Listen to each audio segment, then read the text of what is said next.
Hi කොහොමද ඉතින් ඔයාලට මම නම් ටිකක් ඉතින් අසනීපේ.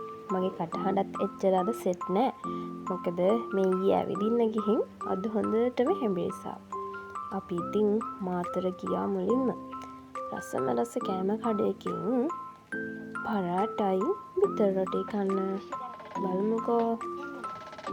මාතර හුණුකොටුවේ තමයි මේ කෑම කඩේ තියෙන්නේ. හරිම රසයි, හරිම ලාභයි. පරාටයක් රුපියල් 25යි මං හිතන්නේ.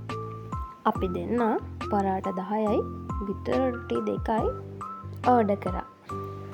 අද දවසේම ඇවිදින්නයි කන්නයි විතරයිනේ තියෙන්නේ. අපි හැමින් එකත් කාලා ආයෙත් මාතර ටවුන් එකට ගියා. ඒ ගමන් 250 බිරියානි එකක් කන්නත් ආස හිතුවා. මේ දවස්වල අවුව රශ්නේ හරිම අමුතුයි. ඒක නිසා තමයි මම මේ ලෙඩ වෙලා තියෙන්නේ. ඔයාලටත් කියන්නේ වැඩි අවුව නම් යන්න එපා. පරිස්සමින් ඉන්න. ඉතින් අපි ගියා කුඩා වැල්ලේ හුම්මානේ බලන්න. අවුව රශ්නෙත් එක්ක අමාරු වෙයි කියලා තමයි අපි හිතුවේ. වැඩි රශ්නයක් දැනුනේ නැහැ මුදු හුලං නිසා. මෙන්න හදිසියට මාවත් දාලා යනවා ඉතින්. හරිම ලස්සන පරිසරයක්. මං මේ අවුරුදු 2කින් විතර තමයි ආවේ. ෆොරිනර්ස්ලා නම් ගොඩක් හිටියා. ටිකට් එකක් අපිට 50යි, ෆොරිනර්ස්ලාට 500යි. අපි ඉතින් ලස්සන වීඩියෝ එකකුත් කරා.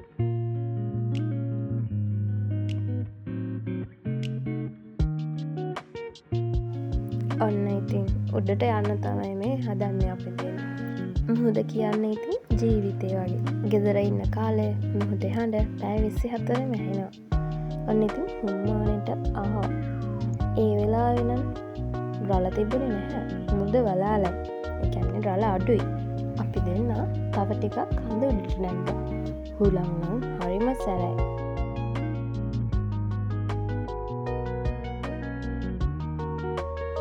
මුහුද නානවා නම් මේ කාලේ තමයි හොඳම කාලේ. මොකද රළ අඩුයිනේ. මට නම් මාස 4කින් විතර මුහුද නාන්න බැරි වුණා. ඊට පස්සේ අපි අරගත්තු බිරියානි එක රස බලන්න තීරණය කරා. බිත්තරයක් බදලා, සොසෙන්ජස් කරලක් බදලා, චිලි පේස්ට් එකක් බත් එක තිබුණා. හරිම රසයි. එතන තිබුණු කොටයක් උඩ වාඩිලා තමයි අපි දෙන්න කෑවේ. අපි දෙන්නම කෑවේ කියන්නේ මම තමයි එයාටත් කෑවේ. ආයෙත් මුහුදු රැල්ල බලන්න ගියා. රැල්ල තිබුණේ නම් නෑ. මං අහලා තියෙනවා සද්දෙට කෑ ගැහුවම රැල්ල සැර වැඩි වෙනවා කියලා. මං ඉතින් එකපාරක් සද්දෙට කෑ ගැහුවා. හරිම ලස්සනට රැල්ල ආවා. අපි දෙන්නම දෙමු. මේ නිල් තල්මසෙක්ගේ අස්ථි කොටස් කිහිපයක් කියලා තමයි සඳහන් කරලා නම් තිබුණේ. ලස්සන ෆොටෝ ටිකක් ගහන්නත් අපි අමතක කරේ නෑ.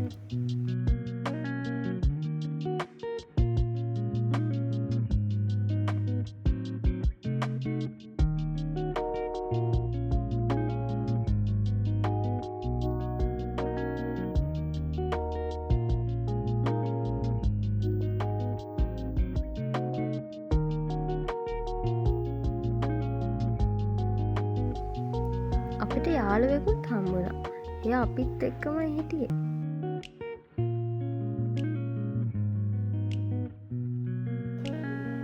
ඊට පස්සේ අපි තලල්ල සීතගල්ල ගියා. ප්‍රාදේශීය සභාව විසින් ඒක තහනම් කරලා තිබුණේ. ඇයිද කියන නම් දන්නේ නැහැ. ගනිම් සෝටේස් එතන තියන් කාලා සුපුරුදු පරිදි අවසානට අපේ ගෙදර ගියා. එහෙ ගියාම නොවරදින දෙයක් තමයි මාළු.